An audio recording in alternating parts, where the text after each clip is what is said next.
Okay. This is Suzanne Munsell, selected the CHSSA Hall of Fame in 2007.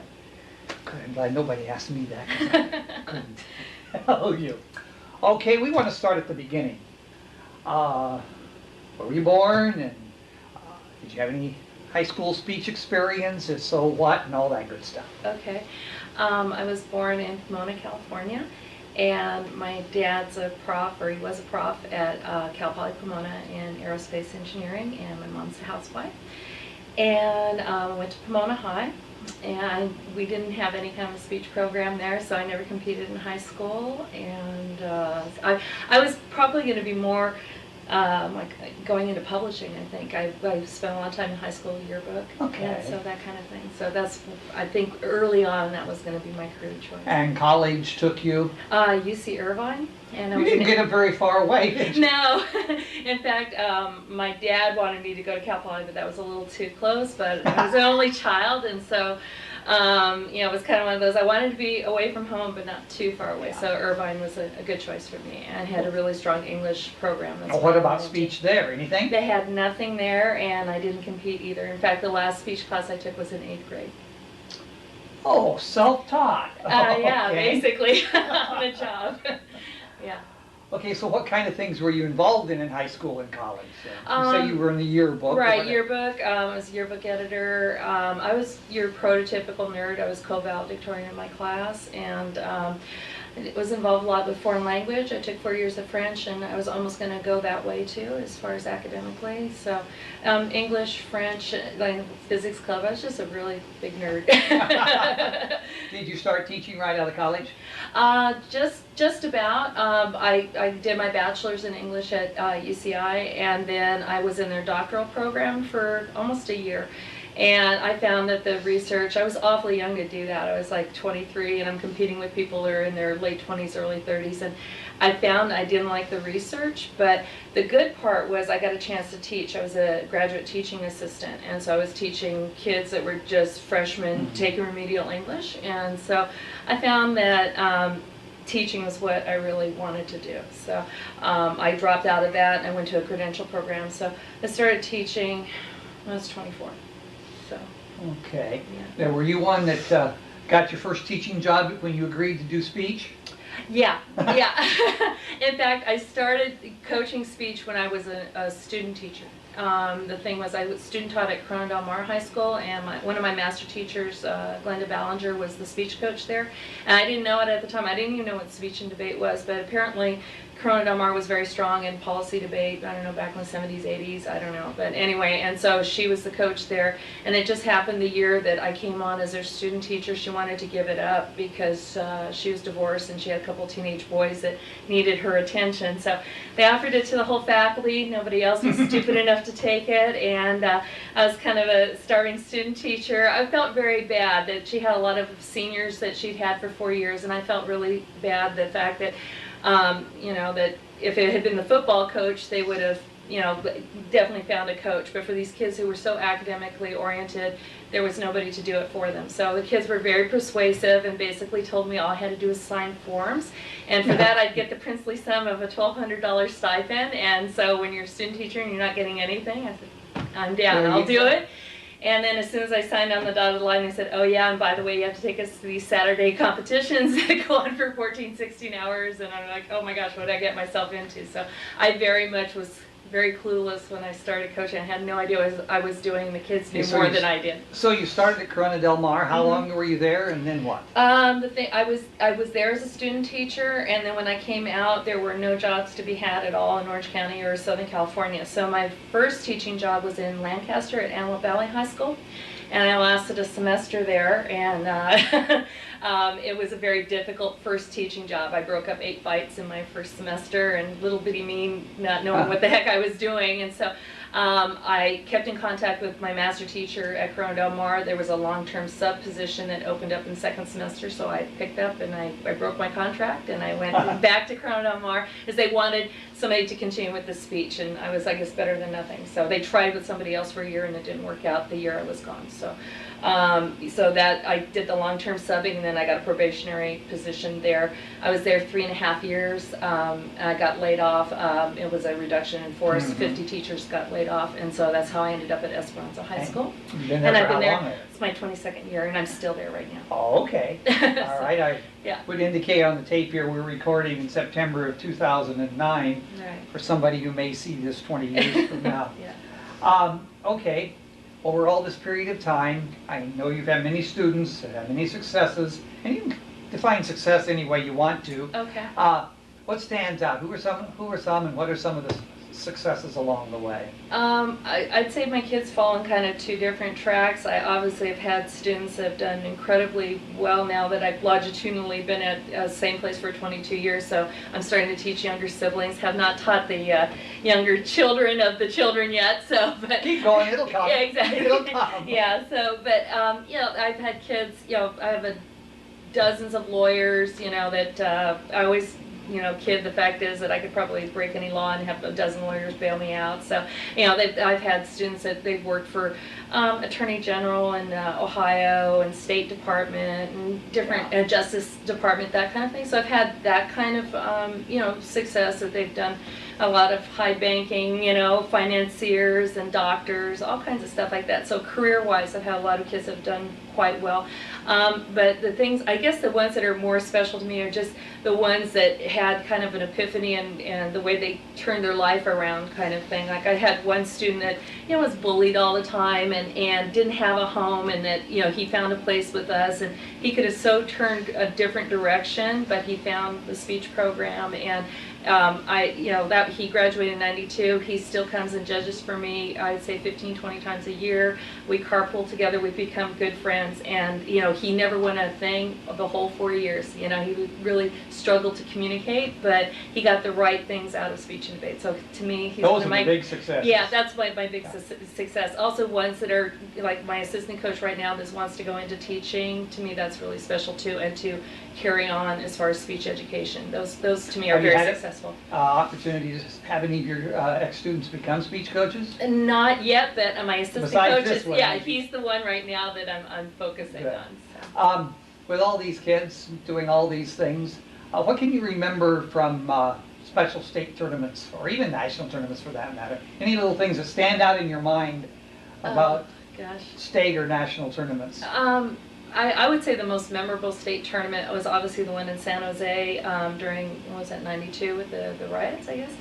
It's amazing the number of people that have said Yeah, and I think a lot of that was just because we were in Southern California, and it was very doubtful that we were going to even get out to come up. And so I just remember being on the airplane and looking at all the smoke. I mean, I think we got one of the last flights out before they kind of clamped everything down. And with the curfews, and also too that, you know, like we would get started with something, then have a bomb threat, and have to you know, get out and then come back, and we still pulled it off somehow. And under such trying times, I just remember that one as just being, wow, what an organization, what great kids to be able to, under such trying circumstances, pull that off. So that to me is one of the most special ones. Obviously too, when we hosted it in Orange County, because we hadn't hosted it in 35 years. So, and I was really nervous that we were, you know, I think Bob Stockton was the only one that actually remembers, you know, where it was when we had it last in Orange County, because it was in the 70s. And so we had totally new coaches. I was new, I'd never hosted or anything. And so that one, just the fact that it came off as well as it did, that was really special. Test my memory. Would that have been the last time, 30-some years, would that have been in Pomona? I think it was at Cal State Fullerton. Oh, so it was the Fullerton one, okay. But it was like, when I look in the Long list, it was in time the early ago. 70s, yeah. So those two, I mean, there's a lot of things that happen, you know, as far as state championships, but those two, if I had to say, those really jump out in my memory. In terms of nationals, I don't know. I mean, for weird reasons, like, you know, like the one in Minnesota, because I don't know. It seems to me like my kids and I spent more time at the mall than we did competing. You know, like little odd things like that. The largest one around, yeah. Yeah. So odd things like that. I haven't gone to too many nationals. I've gone to about 7, I guess. But I think the biggest thing with nationals that I really have enjoyed and I miss is the fact that working with Dr. Jane Elbridge. I got to work with her in extent prep. Quite a person. Oh gosh, she taught me so much as far as just I don't know, the way she would treat the students in extent prep, there'd be these hundreds of kids, and that how she could have control over such a large venue, but be so sweet and friendly and courteous to them. And she would always yell, sir or ma'am, you know, like the way she would address them. Yeah, and then also too the fact that the one saying that always would crack me up when a student would come up and say, Dr. Jane, I have a problem, and she'd look up at them sweetly and say, only one, honey? Well, you're doing really good if you only got one today. And it always kind of diffused whatever the tension that the student was undergoing, because they'd be all freaked out, and she'd just say that, and then they would just laugh. And so she really taught me a lot about how you deal with stressful situations, you know, on such a big stage. Yeah. Well, what have you done yourself now in your league and in the state level, NFL for that matter, as far as jobs? Orange County Speech League, I've been secretary, treasurer, league president. I've had 2 different terms. The first time I was league president for 5 years, and then I was out of leadership for about 10 years, and then I came back to it in 2007 as far as I was league president to help us get through the state championship. I'm currently the Area 4 chair, and I was doing a couple of hats at that tournament because I was acting Area 4 chair and the league president, so I've been 1 or 2 or 3 years now as far as Area 4 chair. There was a stretch there too when I wasn't league president. I was a rep at large for Area 4, probably 4 or 5 years. So, I don't know, probably over the 26. This is my 26th year of coaching, so probably probably a good 20, 22 years I've had some kind of leadership. Righty. Along those, you say 26, 27 years of involvement, you certainly have run into some special people as far as someone you might call a mentor, or those you looked up to, guided you. Who might a few of those have been? Oh, tons. Because the fact I was so clueless when I first came in our local league, I would say obviously Bob Stockton, John Hufford, Max Fryfield, Sandy Oliveras, Caroline Wolf. They were all ones that just took me under their wing and mentored me, and didn't get too mad when I screwed things up. The very first tournament I went to, I didn't understand we had a system where you put the cards in so the kids are registered for the tournament, and I gave them to the cards, and then you'll give the kids the cards, and then the kids aren't posted, and so I totally screwed up the first tournament because my kids weren't entered, and so things like that. They were very patient with me, and I try to be a really good student of them. So on that basis, my local league, I would say those people. And then on a bigger, scale, I would say Carmondale, Natalie, Sharon Prefontaine, Shirley Killer Firestone, Linda Darling. We have our little female mafia there under me. All of those women have been very inspirational to me. So. Very good. What do you feel? From a very selfish point of view, we rarely have an opportunity to be selfish in this game, has been your greatest contribution to the world of speech education and or forensics?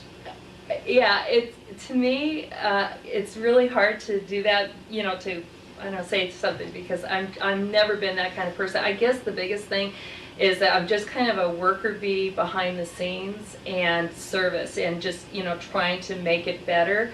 And I'm not the flashiest or the most articulate person, but just to be a behind-the-scenes person, to be committed, to be dedicated, and get the job done, basically whatever it takes. I think that's the biggest thing. The other thing, too, that I kind of joke about, that at least in my league, my big contribution to speech is I came up with the idea of a judge raffle at tournaments. And so a way to... What's a judge raffle? A judge raffle is, what we do is each school brings something, either something good or something not so good. It could be just like a white elephant kind of thing, but we just bring a bunch of crap basically to the tournament. Sometimes we have good stuff like little gift cards or whatever, and then we give a ticket to our judges every time after each round. And you always have that downside where maybe you're trying to get the postings going, whatever it is, and they're waiting around, they're getting a little antsy. So we do these like off the wall raffles, and sometimes it's something good, and sometimes it's the stupidest thing in the world that we're cleaning out our garages, but it kind of lends an air of, you know, just fun, You're right, something to look that's forward unique. to. I have not Yeah, something heard to that. look forward to, you know, and the thing is, the longer you stay, the more tickets Oh, you sure. get, right? So you increase your chances of winning, and sometimes it's good, sometimes it's, and I don't know, to me, it kind of distracts the judges a little bit. They always are looking forward to, you know, and we have a couple people in our league that really can sell the stupidest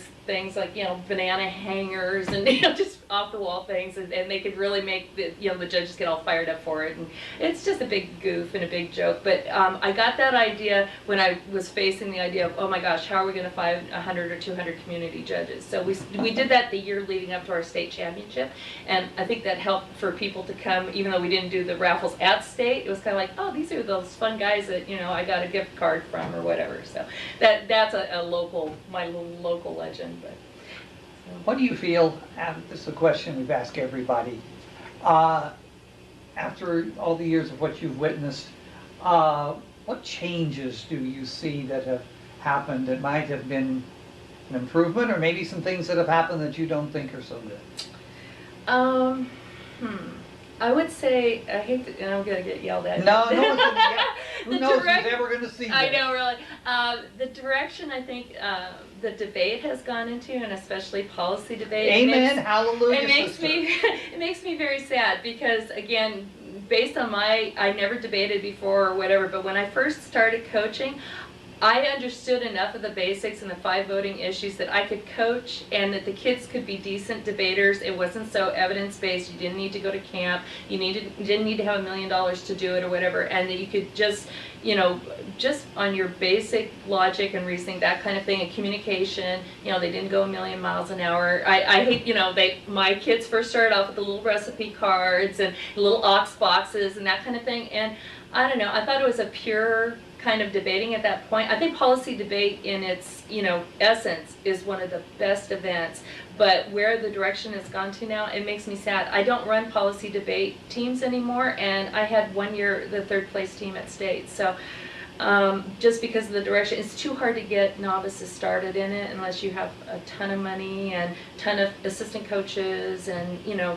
I don't know, that makes me sad. Of all the events, I think that one has gone furthest afield from where. What's your favorite event? It's weird. I tell the kids, because since I didn't compete, if I had the opportunity, it would have probably been a prepared event, because I hate to speak spontaneously. So I could probably see myself, if I had been a competitor, an expository speaker, because that's kind of what I do now as a teacher. You know what I mean, as far as to instruct and teach, and that I could, yeah. So I think in that respect, not necessarily coaching, but I could see, you know, if I'd had the opportunity, I probably would have been expository. Right now, though, I don't know, I kind of impromptu stamp as far as coaching. Okay. What do you see for the future in California speech? Maybe immediate, down the road? Yeah. What do you see, and maybe what do you hope for? Yeah, oh gosh.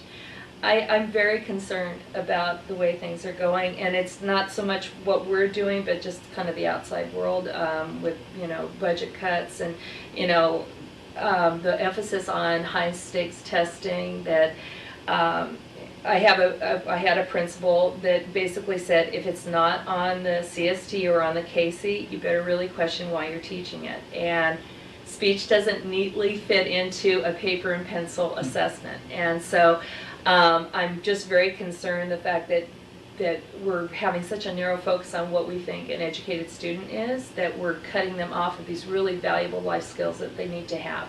And so that's a concern I have. I also think, you know, as far as that, we need to do more to help our disciplines survive, as far as more advocacy, as far as in kind of bigger venues. We know we're great, but to have better PR and to show why it's necessary, why it's valuable, why it should not be on the cutting block.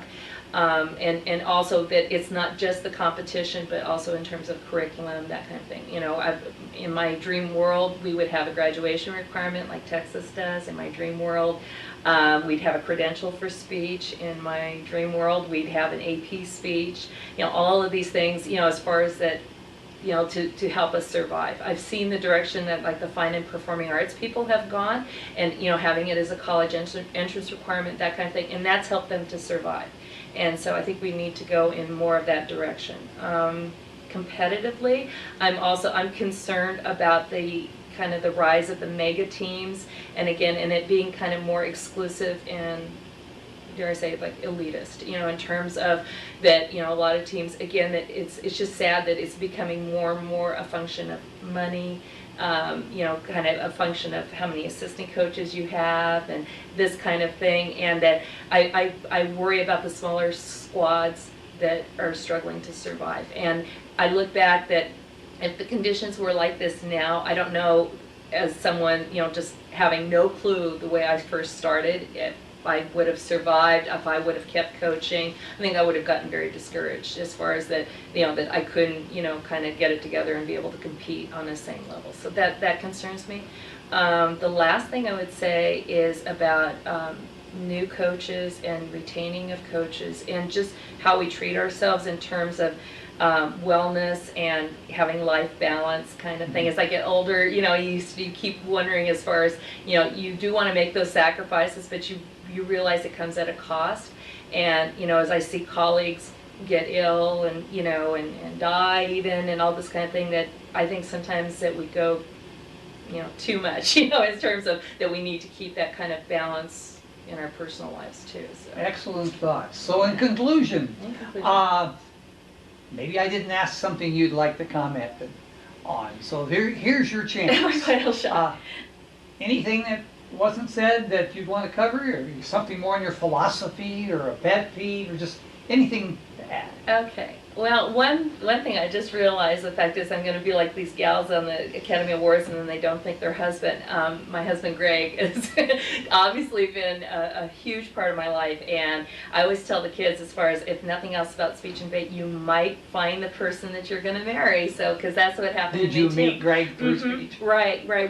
We competed against each other, and we were kind of a novelty at the time as far as that. So that was kind of interesting, that dynamic. He was at Huntington Beach, and then I was at Corona Del Mar.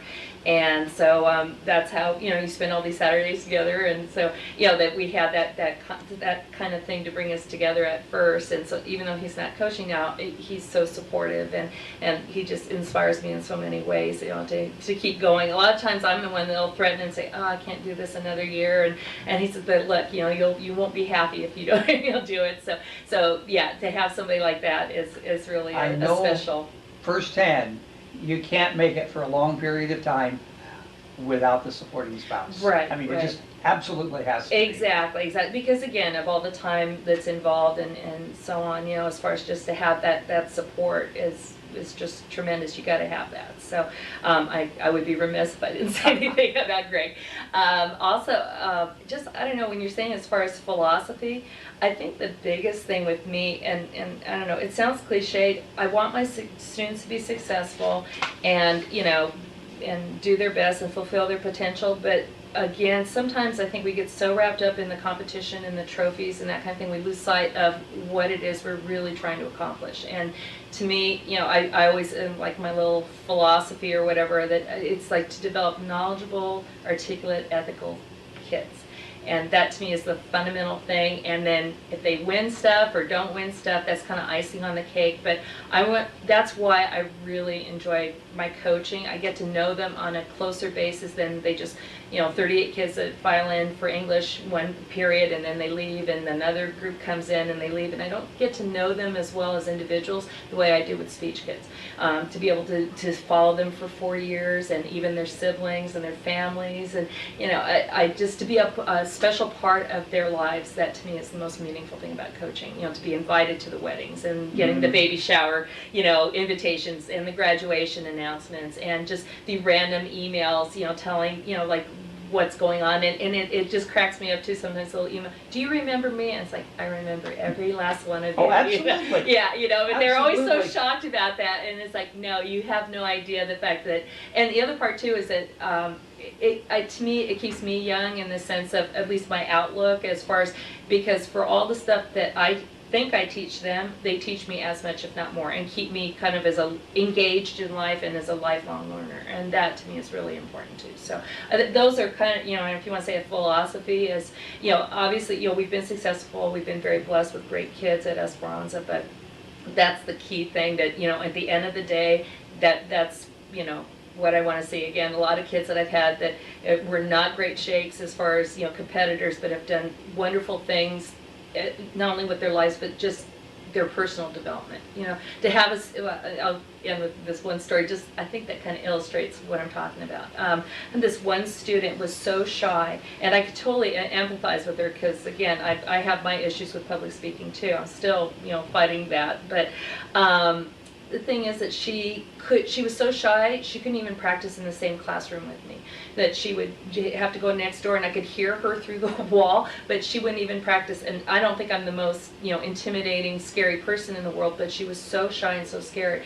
And she, faced those fears, and her first year, she qualified for state in TI. And so I was great, she's getting over this, she's got an event that's fabulous. And then the next year she wanted to do Lincoln Douglas. And I thought, oh my goodness, you're gonna have to learn a new event, it's hard, it's a lot different as far as the having to think on your feet and so on. She became one of my best Lincoln Douglas debaters, and then she went to UCLA in 3 years, and then she ended up going to the Peace Corps in Botswana for 2 years. And I was just so amazed to see this transformation in this little girl who couldn't even practice with me in the same room to do all these amazing things, including uprooting herself from her culture and going to someplace else for 2 years like that. And she's become a lawyer, and it's just amazing to me, that transformation. And that's what I think is the most beautiful part about what we do, is that we can really impact and change lives and transform people, in a way that, we'll never know. But sometimes we know and sometimes we don't. But that to me, that's the part that is just so rewarding and so satisfying. Right? That's the best part. That's the best part of my job. That's what it's all about. Yeah, exactly. Like I said, I don't mind winning stuff too, but in the end of the day, or when we get wrapped up in that, sometimes I think we need to step back and realize that's what our job is. Absolutely. Thank you so very much, Suzanne Munsell. My pleasure.